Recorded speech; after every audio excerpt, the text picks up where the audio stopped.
નમસ્કાર મિત્રો, શ્રી હરિહર જ્યોતિષ કાર્યમાં આપ સૌનું હૃદયથી ખૂબ ખૂબ સ્વાગત છે। મિત્રો, આપણા જીવનના કોઈ પણ કાર્યની શરૂઆત કરીએ ત્યારે આપણે ભગવાન શ્રી ગણેશને યાદ કરીએ છીએ। ભગવાન શ્રી ગણેશને યાદ કરવાથી આપણા જીવનના દરેક વિઘ્નો ભગવાન હરનારા બને છે। કોઈ પણ પૂજા કરીએ તો ભગવાન શ્રી ગણેશની પૂજાની શરૂઆત કરીએ છીએ, જેનાથી કોઈ પણ પૂજામાં વિઘ્ન ના આવે અને આપણા કાર્યો સફળ થાય। સૌથી અગ્રેસર પૂજા ભગવાન શ્રી ગણેશની આપણા શાસ્ત્રમાં બતાવવામાં આવી છે। આજે એવો જ ઉપાય, શાસ્ત્રમાન્ય સરળ અને ઉત્તમ ઉપાય તમારી સમક્ષ લઈને આવ્યો છું।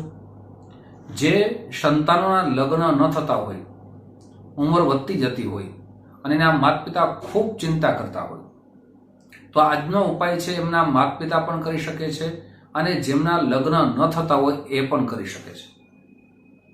ઉપાયો સરળ એટલા માટે બતાવીએ છીએ કે દરેક વ્યક્તિ એ ઉપાય કરી શકે, જેમાં કોઈ પણ પ્રકારનો ખર્ચો ન હોય, પણ સમય દેવો પડે, શ્રદ્ધાને ભાવથી ઉપાય કરવો જોઈએ।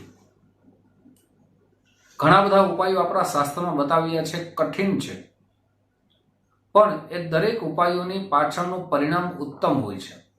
ઘણા બધા વ્યક્તિઓના અમને કોલ આવે, ફોન આવે કે શાસ્ત્રીજી, અમે ઉપાય તો કર્યો પણ એ ઉપાયનું હજી પરિણામ મળ્યું નથી। કોઈ પણ ઉપાય કરીએ તો ઉપાયની પાછળ એના નિયમ પણ હોય છે, એ નિયમનું પાલન ન કરીએ તો પણ એ ઉપાય સફળ થતો નથી। જેમ કે કોઈ વ્યક્તિને ડાયાબિટીસની બીમારી હોય, પોતે દવા લેતા હોય પણ મીઠી વસ્તુ ખાતા હોય તો દવા અસર ન કરે। એમ ઉપાયો કરીએ તો ઉપાયોની પાછળ અમુક નિયમ બતાવ્યા છે શાસ્ત્રમાં, એ નિયમનું પણ પાલન કરવું જોઈએ અને ખૂબ પૂર્ણ ભાવ રાખવો જોઈએ, પૂર્ણ શ્રદ્ધા રાખવી જોઈએ આપણા શાસ્ત્ર ઉપર, શાસ્ત્રમાં લખનાર ઋષિઓ ઉપર અને આપણા ભગવાન ઉપર। આપણે જેટલી શ્રદ્ધા એટલું જ ફળ આપણે મળે, જેટલો વિશ્વાસ એટલું જ ફળ આપણા જીવનમાં પ્રાપ્ત થાય છે।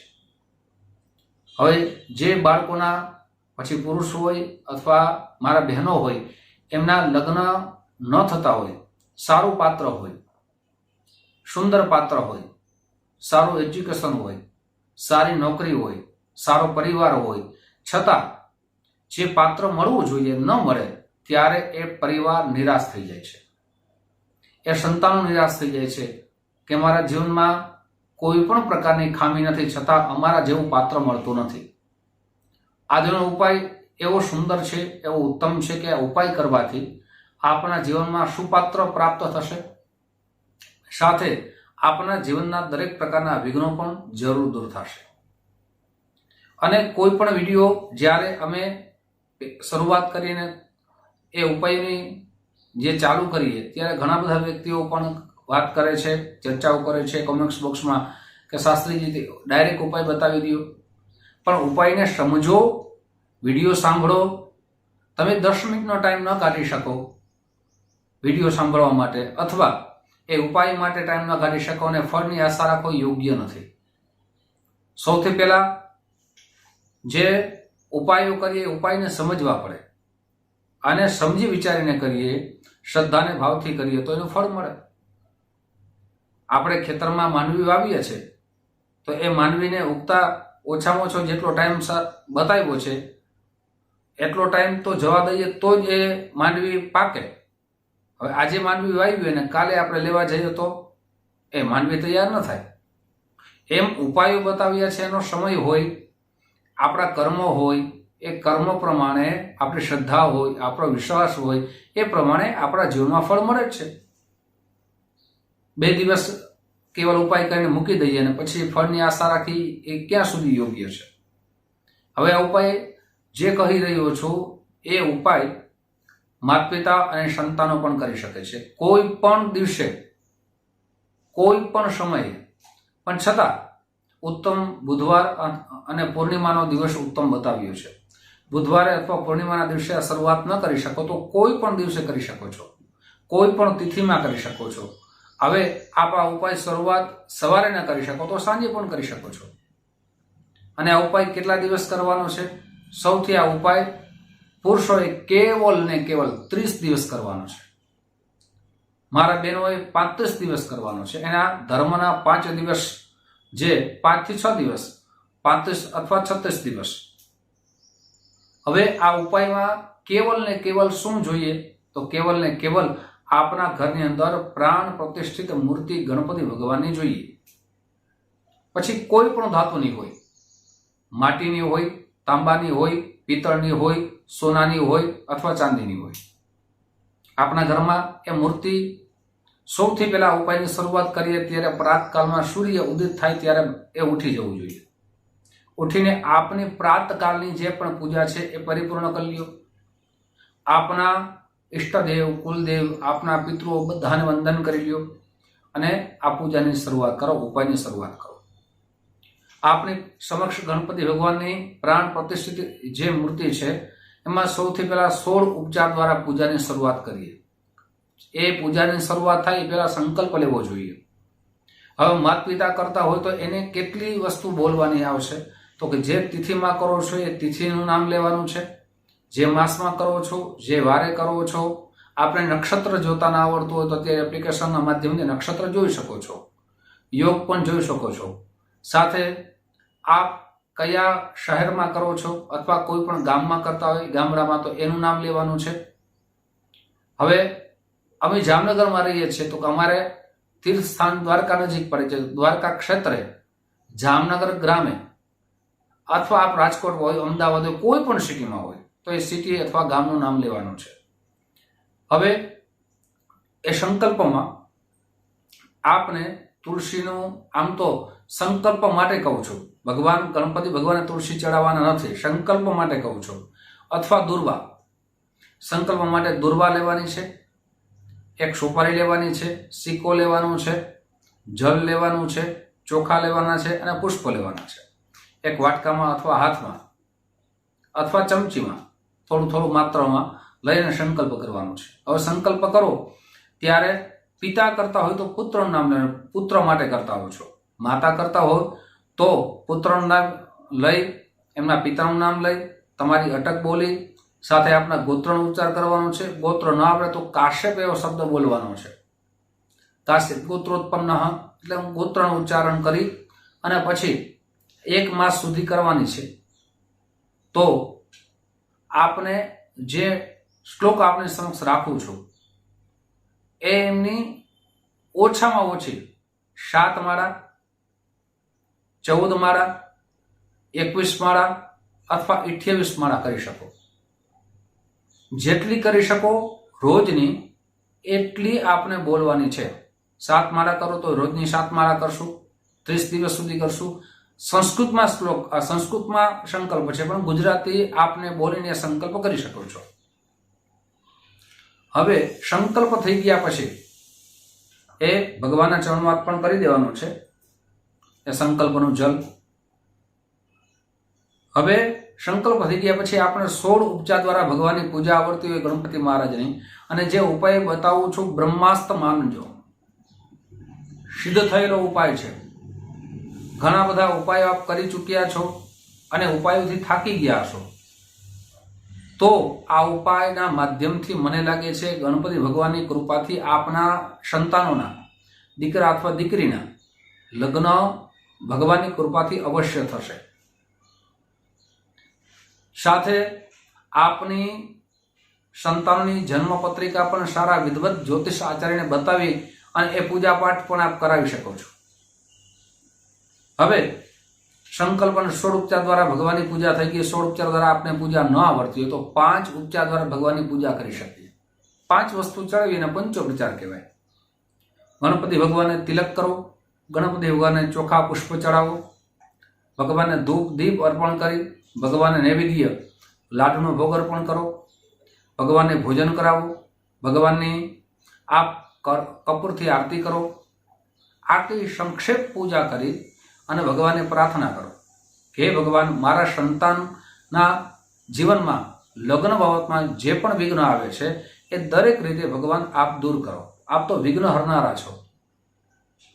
વિઘ્નેશ્વરાય વરદાય સુરપ્રિયાય લંબોદરાય શકલાય જગદ્ધિતાય નાગાનનાય શ્રુતિ યજ્ઞ વિભૂષિતાય ગૌરી સુતાય ગણનાથ નમો નમસ્તે. ભગવાન કેવા છે? વિઘ્નને હરનારા છે, વરદાન આપનારા છે, દેવતાઓના પ્રિય છે અને ભગવાન મા પાર્વતીના પુત્ર છે. આવા ભગવાન શ્રી ગણેશની પ્રાર્થનાથી આ ભગવાને બે હાથ જોડી હૃદયથી ગુજરાતી ભાષામાં, હિન્દી ભાષામાં આપને જે અનુકૂળતા હોય એ ભાષામાં ભગવાન પાસે બે હાથ જોડી ત્રીજું મસ્તક નમાવી હૃદયથી પ્રાર્થના કરો કે અમારા જીવનના દરેક પ્રકારના વિઘ્નો દૂર થાય. હવે ભગવાનને પ્રાર્થના કર્યા પછી સંકલ્પ, ઉપચારો, પૂજા કર્યા પછી જે શ્લોક આપું છું અને સાથે નિયમ એ છે કે આપ આ 30 દિવસનો ઉપાય છે. 30 દિવસના ઉપાયની અંદર 3 નિયમ તો ખાસ પાડવાના છે. પહેલો નિયમ એ છે કે આપના ઘરમાં કોઈ પણ પ્રકારનું સેવન એટલે કે દારૂ આપને લેવાનો પણ નથી, પીવાનો પણ નથી. પહેલો નિયમ. બીજો, અખાદ્ય વસ્તુ, જે માંસાહારી વસ્તુ આપણે શાસ્ત્રમાં નિષેધ લખવામાં આવ્યો છે, આવી વસ્તુ પણ આપણા ઘરમાં અથવા આપણે ખાવાનો ત્યાગ કરવો જોઈએ. જે ઉપાય કરે છે, જેના માટે કરે છે, એને પણ આ 30 દિવસ સુધી પાલન કરે તો જ એનું ઉત્તમ રીતે ફળ મળશે. સાથે ત્રીજો નિયમ, આ અનુષ્ઠાન પૂર્ણ કરવું જોઈએ. 30 દિવસ સુધી પરિપૂર્ણ કરવું જોઈએ. હવે પુરુષો આ ઉપાય કરે છે તો લાલ ધોતી, જેને રક્તાંબર કહેવામાં આવે છે, લાલ માળા એટલે કે ચંદનની માળા અથવા લાલ ચંદનની માળા ન હોય તો મળી જશે. અત્યારે બજારમાં બધી વસ્તુ, ઘણા બધા પ્રશ્નો કરે છે કે આ માળા ક્યાંથી લેવી. તમે ઇન્ટરનેટમાં અત્યારે બધી વસ્તુ પ્રાપ્ત થાય છે, અથવા આપ જે ગામમાં, સિટીમાં રહેતા હોય ત્યાં બધી વસ્તુ મળે જ છે. હા, ગોતવી પડે. કોઈ બીમાર હોય તો એક મેડિકલમાં દવા ના હોય તો બીજા મેડિકલમાં આપણે જઈએ જ છે. ઘણા બધા વ્યક્તિ સ્ફટિકની માળા, આપ દુકાને જાઓ આપને મળી જ જશે, પણ પ્રયત્ન તો કરવો પડે. પ્રયત્ન વિના કોઈ ફળ ના મળે. દવા ડોક્ટરને બોલાવીએ છીએ તો એ દવા લખી દે, આપણે દવા આપણા જે પણ દર્દીઓ એના માટે લેવા તો જઈએ છે ને, સાજા કરવા માટે. એમ આ પ્રયત્ન કરો તો જ પ્રાપ્ત થાય ને. તપ અને સાધનાથી જ બધી વસ્તુ પ્રાપ્ત થાય છે. ઋષિમુનિઓ સાધના કરતા એટલે સિદ્ધિ પ્રાપ્તિ કરતા. હવે આપણે સાધના પણ કરવી નથી ને પ્રશ્નો ખોટા કરવા છે, એ યોગ્ય છે. હવે રક્તાંબર એટલે લાલ વસ્ત્ર ધારણ કરવાનું, લાલ આસન તૈયાર કરવાનું. દર્ભનું હોય તો ઉત્તમ છે, લાલ તમે માથે ઢાંકી દો તો ચાલે.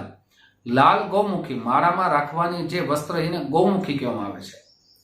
લાલ ગૌમુખી એમાં માળા રાખવાની છે. અને ભગવાન ગણપતિ ભગવાનની સામે બેસવાનું છે.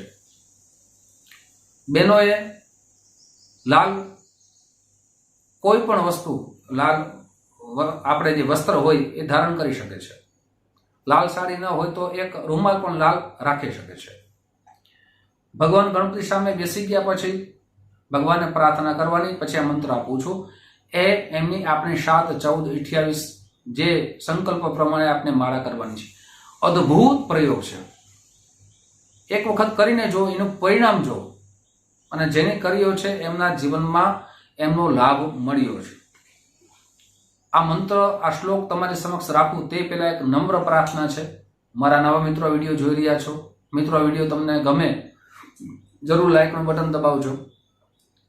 આ વિડીયો તમારા મિત્રોમાં શેર કરજો જેમના લગ્ન થતા હોય. 30 દિવસના પ્રયોગથી આપના જીવનમાં અનેરું ઉત્તમ ફળ મળશે.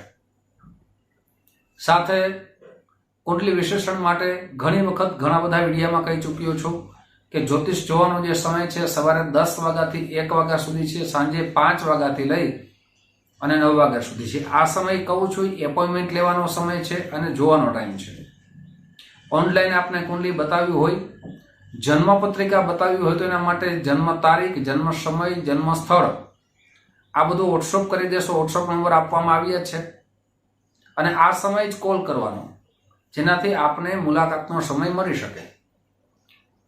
ઓનલાઈન કુંડળી બતાવ્યું હોય તો જે સુનિશ્ચિત દક્ષિણા છે એ ફોન પે અથવા ગૂગલ પે કરી દેશો, પછી સમય દેવામાં આવશે. ઓફલાઈન મુલાકાત માટે તમને સમય દેવામાં આવશે ફોન કરશો એટલે. સાથે મિત્રો હવે આપને બતાવું છું આ શ્લોક. આ શ્લોક બહુ સરળ છે, એટલો બધો અઘરો કાંઈ છે નહીં, પણ પ્રયત્ન કરવો પડશે. બહુ નાનો છે, બહુ મોટો પણ નથી.